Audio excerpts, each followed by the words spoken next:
সরকারি জায়গা দখল করে রীতিমতো কংক্রিটের ঘর বানিয়ে রমরমিয়ে চলছিল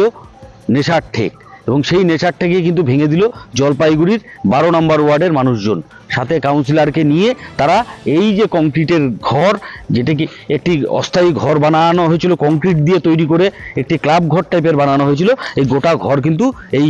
স্থানীয় বাসিন্দারা এবং স্থানীয় কাউন্সিলর তারা ভেঙে দিল। তাদের যেটা অভিযোগ যে এই ঘরে বসেই কিন্তু বিভিন্ন সময় নেশাগ্রস্ত অবস্থায় বেশ কিছু ছেলে মেয়ে বাইরে থেকে এসে এখানে তারা আসর বসাতো, এবং এখানে যারা আশপাশের মানুষজন রয়েছেন তারা যখন এই রাস্তা দিয়ে বা এই এলাকা দিয়ে চলাচল করতো তখন তাদেরকে উত্ত্যক্ত করত, এবং সেই অভিযোগ পেয়ে কিন্তু আজ স্থানীয় বাসিন্দারা কাউন্সিলররা প্রত্যেকেই সাথে এসছে, এবং এসে এই যে ইট দিয়ে তৈরি এই